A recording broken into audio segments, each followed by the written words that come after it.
Saudara-saudara, janji Tuhan apa tentang yang kita bisa lihat di dalam kesempatan ini, saudara, Hari Raya Sukot yang kita rayakan hari ini, kita ingin untuk supaya setiap kita pada akhirnya bisa mengerti, bisa membandingkan sebetulnya apa sih yang dunia tawarkan dengan apa yang Tuhan tawarkan dalam kehidupan setiap kita sebagai orang percaya. Saudara, hari ini 12 Oktober kita merayakan, Tuhan beri kesempatan untuk kita bisa melihat kembali apa sebetulnya Hari Raya Sukot dengan tema kita keluarga Bapa Yahweh. Kemarin sudah dibahas, tadi kesimpulannya saya pikir sudah dibahas Senin sampai Sabtu. Senin tadi sudah disinggung, Selasa, Rebo sudah disinggung, Kamis ya Roh Kudus, terus tadi juga disinggung tentang Roma 8:15 itu, siapa yang melakukan kehendak Bapa dialah keluargaku. Matius 12 ayat 50, dialah saudaraku, dialah ibuku ya yang melakukan kehendak Bapa. Kemudian Roh Kudus bisa mengubah, menjadikan kita ini anak-anaknya dengan kita mengaku. Saudara-saudara, hari terakhir Sabtu kemarin dibahas bahwa rumah tinggal. Kenapa sehubungan dengan Sukot terjadinya ya, Sukot awal mula itu muncul setelah keluarnya bangsa Israel dari Mesir. Kemudian keluar dan disuruh tinggal di pondok-pondok. Pada saat bangsa Israel memasuki tanah perjanjian, itu suruh memperingati untuk tinggal di pondok-pondok. Pondok itu artinya Sukot. Jadi Sukot itu artinya pondok atau tenda, atau makanya ada yang tulis tabernakel ya, tabernakel bahasa Inggrisnya, tabernakel ada yang menulis kemah suci, kemah, tenda. Tuhan suruh umat Israel untuk tinggal di pondok-pondok. Kemudian tidak kebetulan di zaman Nehemia, di zaman Esra, itu juga pas hari raya Sukot membangun reruntuhan bait suci. Sebelumnya itu Salomo pada saat membangun bait suci pas pentabisan itu juga pas hari raya Sukot. Semuanya berhubungan dengan rumah, tempat tinggal. Saudara. Tidak kebetulan. Kita perlu tahu, saudara, bahwa sebetulnya hari kedatangan Tuhan Yeshua untuk tinggal bersama dengan saudara dan saya, bersukot, bertabernakel, dalam bahasa Yunaninya berskaino. Artinya sama, tinggal, duel, bersama dengan kita. Nah ini hal yang luar biasa saudara. Rumah tinggal, kemarin hari Sabtu Ivan menyaksikan waktu dia ada di Amerika, dia punya tempat tinggal. Tapi itu bukan rumahnya, dia kos. Papa kosnya baik, suruh makan, suruh pakai mesin cuci, kalau pas nggak ada duit, ya Ivan baru makan, makanannya babi kecap. Nanti dilihat babi kecap boleh mbak, ya enggak dibawa. Nanti di stand bawah itu ada makanan-makanan, contoh-contoh makanan yang boleh enggak boleh dimakan. Dulu tapinya, Ivan yang ngakui itu dulu. Kalau sekarang seandainya dia sudah ngerti, kemudian pada saat dia kos, nggak punya duit, adanya cuma babi kecap, wah dia sangat menderita, dia katakan gitu. Tapi Tuhan baik, tahu waktu yang pas, saudara. Tempat tinggal dia nggak bisa masuk ke kamar pribadinya bapak dan ibu kosnya. Tapi kalau rumah tinggal, rumah di mana kami sebagai orang tuanya, dia mau keluar masuk, mau pakai apa aja yang ada di dalam situ, tidak ada masalah. Sebab apa? Ini rumah bapaknya, rumah tinggal. Tidak ada masalah.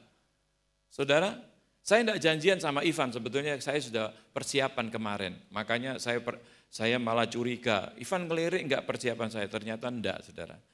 Tapi ternyata ada kelanjutannya. Ya. Tadi sudah dicontohkan bagaimana kekaguman dunia ini berakhir dengan perkara kematian yang sia-sia, ya toh. Mati syahid kayak gitu ya, itu nggak ngerti saudara.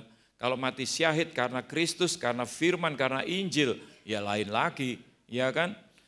Makanya saudara, kita perlu melihat hal-hal rohani itu lebih dari hal-hal yang jasmani. Kita ngelihat saudara, tema kita keluarga Bapa Yahweh.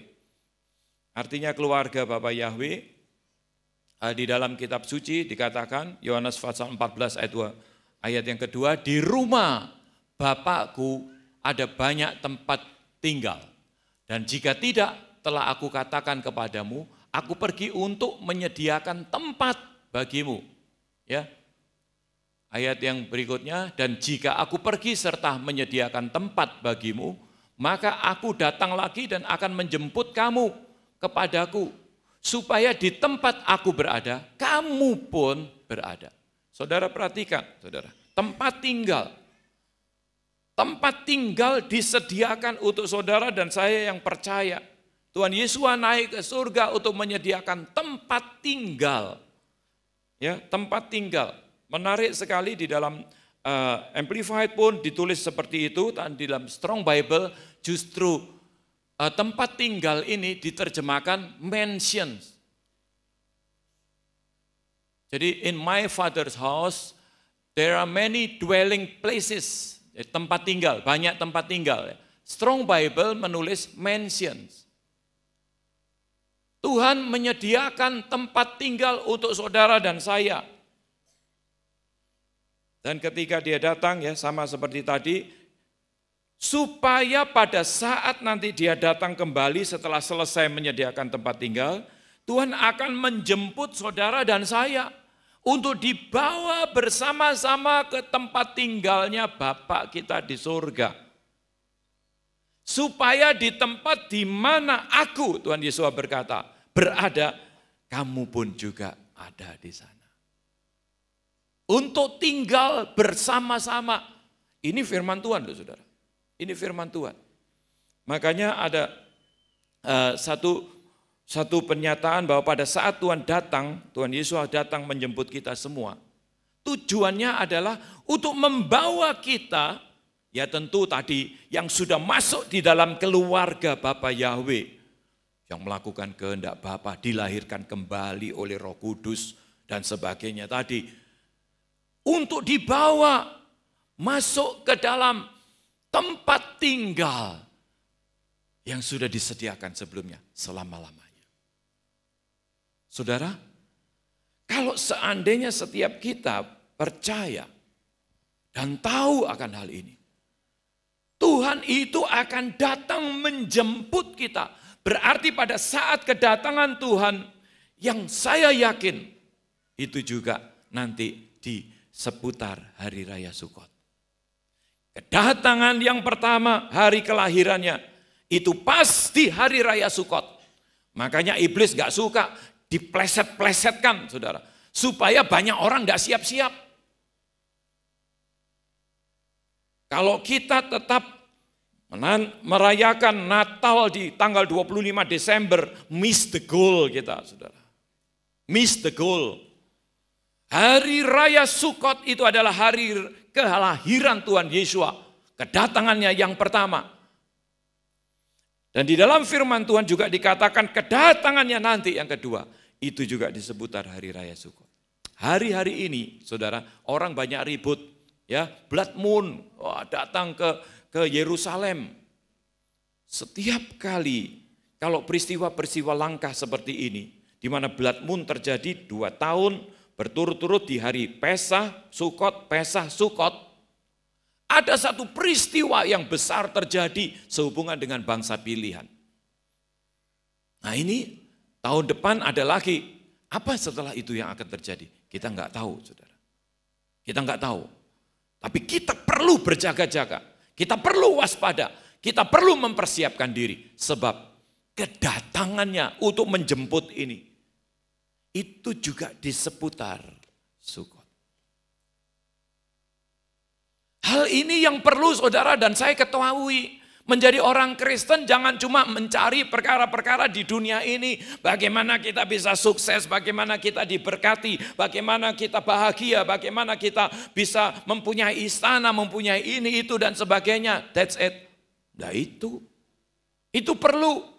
Tapi firman Tuhan ajarkan kepada kita, cari dahulu kerajaan surga dan kebenarannya, maka semuanya itu akan ditambahkan. Makanya Tuhan juga anggap perlu.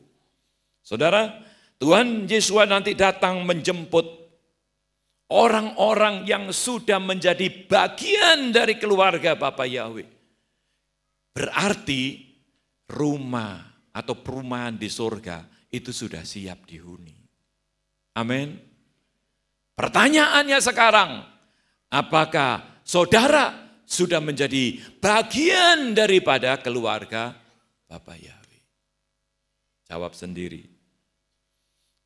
Makanya ada pertanyaan, Feast of Tabernacles. Itu bahasa Inggrisnya. Perayaan Sukot, Hari Raya Sukot. Yang menjadi pusat itu adalah Tuhan Yeshua.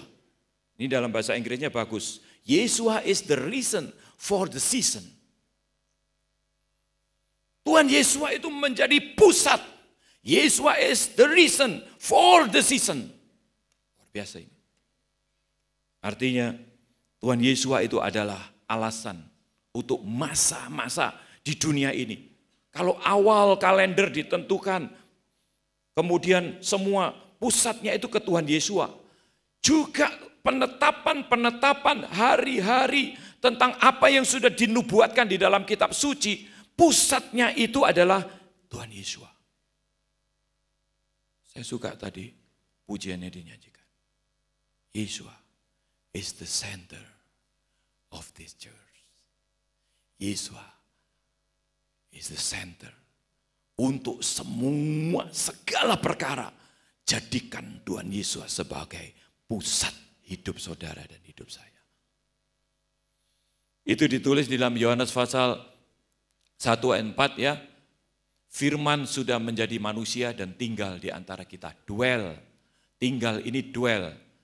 The word became flesh and tabernacle among us. Bertabernakel, dwell, tinggal, sukot, bersukot, berskaino, bertabernakel, tinggal di antara kita. Ini luar biasa. Tuhan Yesus adalah pusat segala-galanya.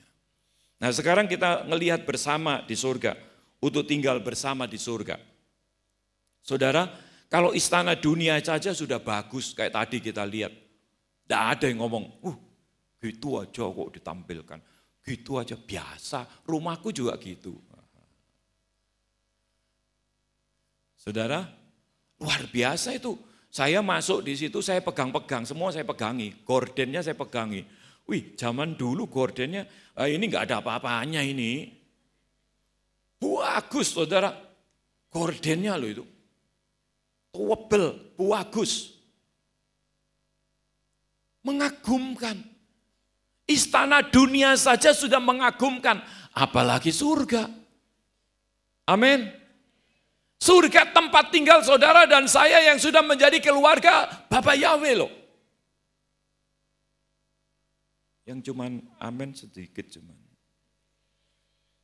Mungkin ragu-ragu, apa aku iki masuk keluarga Bapa Yahweh? Jawabannya saudara, tentukan sebelum saudara keluar dari ruangan ini, tentukan hari ini juga. Apakah saudara dan saya sudah menjadi keluarga Bapa Yahweh? Lebih banyak sedikit, karena ada ditakut-takuti. Saudara, kalau istana di dunia saja sudah begitu bagus, mengagumkan, apalagi surga. Surga itu adalah tempat tinggal saudara dan saya yang sudah menjadi bagian dari keluarga Bapa Yahweh.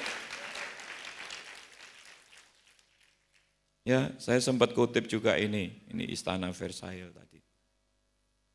Ini di dalamnya. Enggak sempat banyak, tapi memang bagus, saudara. Namanya istana. Istana dunia sudah bagus, apalagi surga. Tuhan Yesus sudah sediakan tempat tinggal di surga buat setiap kita yang percaya. Buat setiap saudara dan saya yang sudah masuk di dalam keluarga Bapa Yahweh. Yang sudah melakukan kehendak Bapa. yang sudah dilahirkan dari Roh Kudus. Tuhan sudah sediakan. Artinya kalau Tuhan Yesus datang nanti, berarti perumahan real estate-nya di surga itu sudah selesai, saudara. Semua kita yang terdaftar di dalam kitab kehidupan, yang sudah punya rumah di sana, bukan cuma kapling, rumah. Kita siap untuk menghuni tempat tinggal kita bersama-sama dengan Bapa di surga untuk selama-lamanya. Sebagai keluarga Bapa Yahweh, kita akan tinggal bersama-sama di surga untuk selamanya. Ini saudara yang Tuhan mau untuk supaya saudara dan saya mengerti. Jadilah Kristen yang benar. Dalam arti itu yang sesuai dengan apa yang Tuhan mau. Bukan Kristen pada umumnya. Ngerti maksud saya? Bukan setiap orang yang berseru kepadaku, Tuhan, Tuhan, akan menjadi bagian dari keluarga Bapa Yahweh. Bukan mereka yang menghuni kerajaan surga. Tapi setiap mereka yang melakukan kehendak Bapa, dialah yang akan menjadi penghuni kerajaan surga. Jadi artinya, bukan setiap orang yang menyebut dirinya Kristen. Bukan setiap orang yang salibnya besar di kalungnya. Bukan setiap orang yang stikernya pada nempel-nempel di mobil, di sepeda motornya. Rohani, hiasan-hiasan pernak-pernik kekristenan yang ada di rumah. Itu yang menghuni kerajaan surga? Belum tentu. Artinya belum tentu itu bisa iya, bisa enggak. Tapi yang pasti yang firman Tuhan katakan. Yang melakukan kehendak Bapa, yang sudah menjadi keluarga Bapa Yahweh. Merekalah yang berhak, yang punya rumah di surga nanti. Untuk tinggal bersama-sama di surga. Jadi bukan pada umumnya Kristen loh saudara.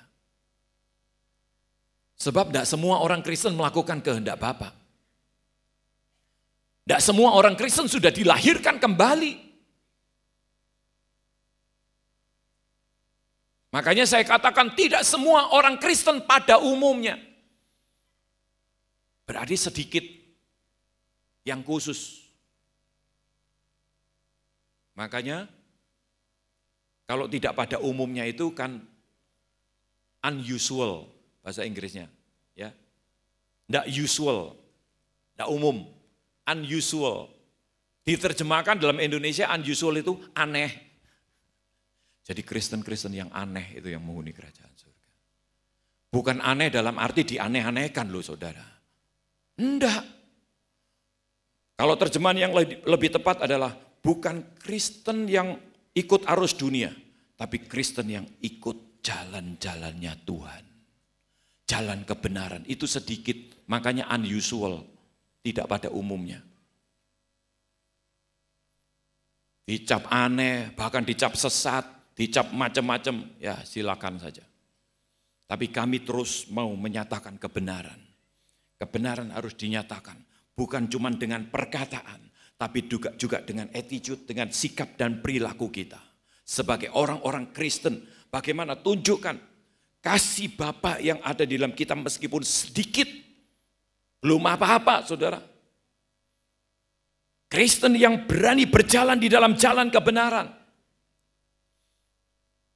Nanti saudara bisa berkunjung di stand-stand, salah satu stand di bawah di lorong, nanti diberi dena semua ya, yang menjelaskan tentang 7 nilai, ya masih 7, saya percaya nanti akan dibukakan. 7 nilai itu di sini saudara. Kita tidak, we do not call Allah. Tapi kita memuliakan Bapa Yahweh dan Tuhan Yeshua HaMashiach. Kemudian itu Tuhan Yeshua HaMashiach sebagai penebus. Ini gambarnya ada yang bilang itu ular naga, bukan. Coba ya, semua lihat di sini ya, imajinasinya mulai ditata. Ini 2 mata, ini mahkota duri, ini darah ini, 2 merah ini rambutnya ini. Ya, sudah bisa ngelihat kan? Ini Tuhan Yesua, saudara. Jangan bayangkan, oh ini ular naga, bukan. Ini Tuhan Yesua HaMasyiah. Kemudian kita percaya Roh Kudus memenuhi kita, menjadikan kita serupa dengan gambar Tuhan Yesua. Kita tidak ada mengedarkan kantong kolekte, tapi kita pakai peti persembahan, offering boxes, peti persembahan. Kita merayakan 3 hari raya besar, ada 7 hari raya, 3 hari raya yang besar kita rayakan, Paskah, itu Pentakosta, kemudian Sukot. Kita memuliakan Sabat ya sebagai salah satu perintah Tuhan. Dan kita juga memuliakan Tuhan dengan tubuh kita. Sehingga kita hidupnya itu bisa penuh, full age. Dengan kita enggak makan sembarangan. Tetapi kita makan makanan yang sesuai, yang ditulis di dalam Alkitab, Imamat 11. Saudara nanti bisa lihat itu di lorong. Contoh-contoh makanan akan dipaparkan, dipamerkan. 7 nilai. Ini adalah jalan kebenaran yang sejauh ini kami sudah mempraktekkan. Saudara, Roh Kudus adalah roh kebenaran yang memimpin kita ke dalam seluruh kebenaran. Tuhan Yesus sendiri berkata, I'm the way, the truth, and the life. Akulah jalan kebenaran dan hidup. Tidak ada seorang pun bisa sampai kepada Bapa kecuali melalui aku. Jadi jalan satu-satunya itu adalah melalui Tuhan Yesua HaMasyiah. Dia adalah pusat segala-galanya. He is the center dari semuanya. Tidak ada jalan lain. Kalau dunia berkata ada banyak jalan menuju ke Roma, tapi untuk jalan ke surga, satu-satunya adalah Tuhan Yesua HaMasyiah jalannya. Tidak ada yang lain. Saudara, kalau kita lihat hanya karena Tuhan Yesua menjadi alasan sehingga masa-masa semua itu terjadi. Karena Sukot kelahirannya di kandang. Kandang artinya Sukot. Tidak kebetulan karena sudah dinubuatkan. Dan itu yang menentukan. Siapa yang percaya, dialah masuk ke surga. Dialah yang menjadi keluarga Bapa Yahweh. Karena itu saudara-saudara, Sukot itu harusnya dirayakan dengan penuh sukacita. Bukan cuma Sukot sih, di dalam Sakaria pasal 8 ayat 19, di situ dikatakan, beginilah firman Tuhan Yahweh semesta alam, waktu puasa dalam bulan yang keempat, dalam bulan yang kelima, dalam bulan yang ketujuh, dan dalam bulan yang ke-10, akan menjadi kegirangan dan sukacita, dan menjadi waktu-waktu perayaan yang menggembirakan bagi kaum Yehuda. Maka cintailah kebenaran dan damai. Bulan ke-7 itu Sukot, menjadi kegirangan dan sukacita, perayaan Sukot, menggembirakan. Sukacita digambarkan ini. Cucu saya suka. Kalau saya tunjukkan, ini gambar apa? Anggun, anggun. Anggur itu gambaran sukacita. Biarlah setiap kita, saudara, percaya bahwa tidak ada peristiwa yang kebetulan yang ditulis di dalam kitab suci. Ini adalah satu pewahyuan yang diwahyukan sendiri melalui Roh Kudus kepada setiap hamba-hambanya. Makanya di dalam 2 Timotius dikatakan segala tulisan itu adalah ilham roh. Tujuannya adalah untuk menyatakan kesalahan, untuk memperbaiki kelakuan, untuk mendidik orang dalam kebenaran. Saudara dan saya perlu dididik. Kata dididik itu sama dengan kata didisiplin di dalam kebenaran. Kebenaran itu adalah yaitu firman Tuhan. Jalan di dalam jalan kebenaran. Kekristenan itu harusnya berjalan di dalam jalan kebenaran. Apa kebenaran? Firman Tuhan.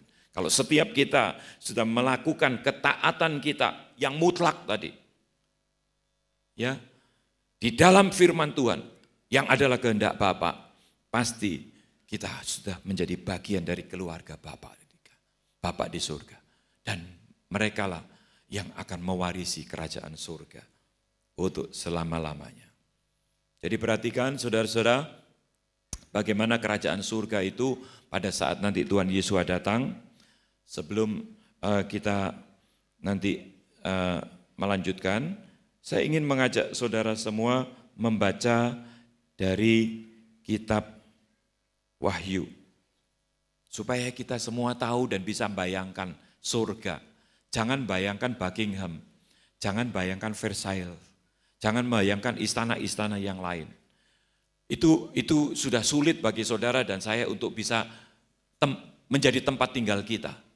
Tapi kita mempunyai pengharapan, memiliki tempat tinggal yang jauh lebih dari semua istana-istana dunia, yaitu surga. Itu bisa kita baca di dalam Wahyu pasal 21. Kita baca bersama-sama ya, Wahyu 21, saya akan baca dari terjemahan LAI. Lalu aku melihat langit yang baru dan bumi yang baru, sebab langit yang pertama dan bumi yang pertama telah berlalu, dan laut pun tidak ada lagi. Dan aku melihat kota yang kudus, Yerusalem yang baru turun dari sorga, dari Elohim, yang berhias bagaikan pengantin perempuan, yang berdandan untuk suaminya. Lalu aku mendengar suara yang nyaring dari tahta itu berkata, lihatlah kemah Elohim, kemah. Di situ itu adalah tabernakel. Ditulis kemah itu adalah tabernakel, sukot, skaino, tenda, Elohim. Ada di tengah-tengah manusia. Dan ia akan diam, dwell, bersukot bersama-sama dengan mereka. Mereka akan menjadi umatnya dan ia akan menjadi Elohim mereka. Dan ia akan menghapus segala air mata dari mata mereka dan maut tidak akan ada lagi. Tidak akan ada lagi perkabungan atau ratap tangis atau duka cita, sebab segala sesuatu yang lama itu telah berlalu. Ia yang duduk di atas tahta itu berkata, lihatlah, aku menjadikan segala sesuatu baru, dan firman-Nya, tuliskanlah karena segala perkataan ini adalah tepat dan benar. Firman-Nya lagi kepadaku, semuanya telah terjadi, aku adalah Alfa dan Omega, yang awal dan yang akhir. Orang yang haus akan kuberi minum dengan cuma-cuma dari mata air kehidupan. Barang siapa menang, ia akan memperoleh semuanya ini. Dan aku akan menjadi Elohim-Nya, dan ia akan menjadi anakku. Bayangkan saudara, anakku. Tetapi orang-orang penakut, orang-orang yang tidak percaya, orang-orang keji, orang-orang pembunuh, orang-orang sundal, tukang-tukang sihir, penyembah-penyembah berhala, dan semua pendusta, saudara perhatikan, semua pendusta, mereka akan mendapat bagian mereka di dalam lautan yang menyala-nyala oleh api dan belerang. Inilah kematian yang kedua. Maka datanglah seorang dari ketujuh malaikat yang memegang ketujuh cawan yang penuh dengan ketujuh malapetaka terakhir itu. Lalu ia berkata kepadaku, katanya, marilah ke sini, aku akan menunjukkan kepadamu pengantin perempuan mempelai anak domba. Lalu di dalam roh ia membawa aku, Yohanes, ke atas sebuah gunung yang besar lagi tinggi, dan ia menunjukkan kepadaku kota yang kudus itu, Yerusalem, turun dari sorga, dari Elohim. Kota itu penuh dengan kemuliaan Elohim dan cahayanya sama seperti permata yang paling indah. Bagaikan permata yaspis jernih seperti kristal. Dan temboknya besar lagi tinggi dan pintu gerbangnya 12 buah. Dan di atas pintu-pintu gerbang itu ada 12 malaikat dan di atasnya tertulis nama ke-12 suku Israel. Di sebelah timur terdapat 3 pintu gerbang, dan di sebelah utara 3 pintu gerbang, dan di sebelah selatan 3 pintu gerbang, dan di sebelah barat 3 pintu gerbang. Dan tembok kota itu mempunyai 12 batu dasar, dan di atasnya tertulis ke-12 nama, ke-12 rasul anak domba itu. Dan ia yang berkata-kata dengan aku, mempunyai suatu tongkat pengukur dari emas untuk mengukur kota itu serta pintu-pintu gerbangnya dan temboknya.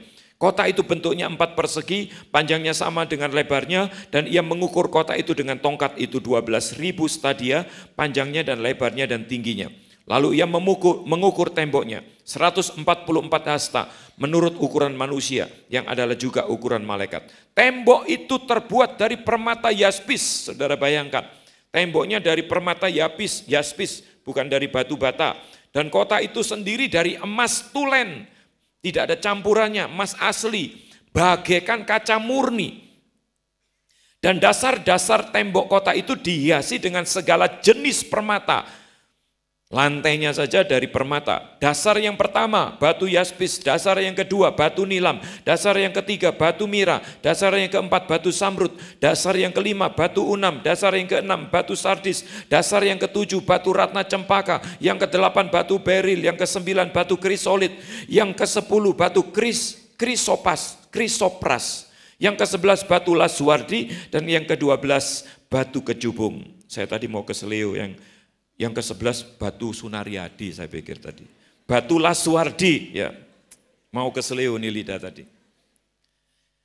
21, dan ke-12 pintu gerbang itu adalah 12 mutiara. Bayangin saudara, gerbang-gerbangnya dari mutiara. Setiap pintu gerbang terdiri dari satu mutiara, dan jalan-jalan kota itu dari emas murni bagaikan kaca bening. Emasnya itu kayak kaca bening, transparan. Itu emas yang paling murni.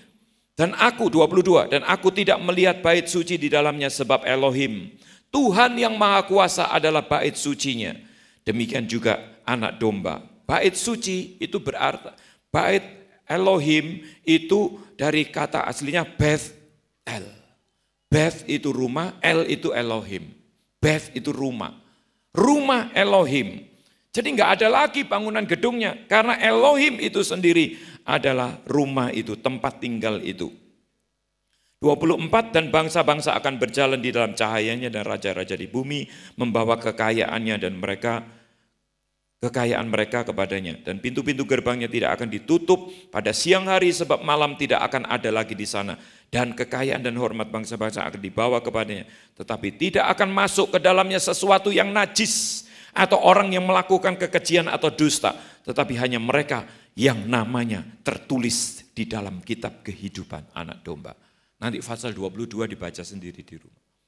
Saudara, kalau kita bayangkan lantainya dari emas murni artinya transparan seperti kaca bening. Temboknya itu dari permata yaspis, saya tidak bisa bayangkan saudara. Tidak bisa terbayangkan. Tingkat-tingkatannya itu ya, dasar pertama, dasar kedua, itu dari permata-permata yang macam-macam tadi. Pintu-pintu gerbangnya dari mutiara. Luar biasa. Itulah yang menjadi tempat tinggal saudara dan saya. Yang menjadi bagian dari keluarga Bapa Yahweh. Yang percaya katakan, amin. Mari kita sama-sama tunduk kepala.